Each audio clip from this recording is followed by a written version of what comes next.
மகாபெரிவா சரணம். ஒவ்வொரு நதிகளுக்கும் அந்த பெயருக்கு ஒரு காரணம் இருக்குது. அப்படித்தான் வைகை நதி. அற்புதமான காரணங்க. அதற்கு என்ன நிகழ்ச்சி தொடர்புடையது அப்படின்னா, மீனாட்சி சுந்தரேஸ்வரர் திருமண கோலம். அந்த திருமணத்தில் நடந்த ஒரு விஷயம்தான் இந்த வைகை நதி உருவாக காரணமாக இருந்ததுன்னு சொல்லுவாங்க. இதுக்கு ரெண்டு விதமாக சொல்லுவாங்க. புராணத்தில் சொல்லும் பொழுது இப்படியும் அப்படின்னா, எப்படி பார்த்தாலும் கேட்பதற்கு மிகவும் சுவையாக இருக்கும். ஏன்னா அம்பாளுடைய லீலைகள், சிவபெருமானுடைய லீலைகள் கேட்க கேட்க கேட்டுக்கிட்டே இருக்குன்னு போல தோணும் இல்லையா? அப்படிப்பட்ட அந்த லீலைகள் என்ன சொல்லுவாங்க அப்படின்னா, மீனாட்சி சுந்தரேஸ்வரர் திருமணம் முடிஞ்சிருச்சு, சாப்பாடு பரிமாறணும், இவ்வளவு சாப்பாடு செஞ்சு வச்சுருக்காங்க.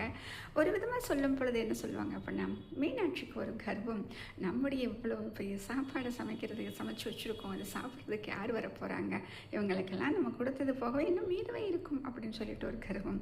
சிவபெருமான் பார்க்குறாரு, குண்டோதரனை வர சொல்கிறார், சாப்பிட சொல்கிறார்.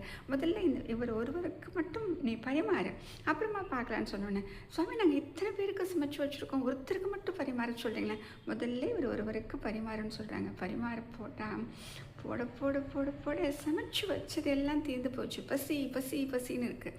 அடுத்தது தாகம் கேட்குது பொழுது தண்ணி குடிக்க குடிக்க அவருக்கு தாகம் வந்து அடங்கவே இல்லை.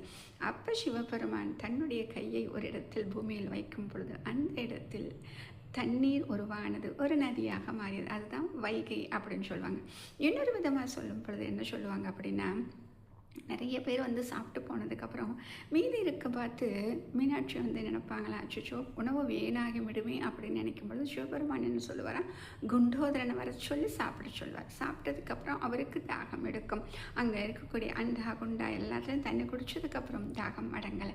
அப்போ அவர் பூமியில் ஒரு இடத்துல வைக்கக்கூடிய அந்த இடத்துல வந்த தண்ணீர் தான் அந்த நதி தான் வைகை என்று பெயர் பெற்றதான்.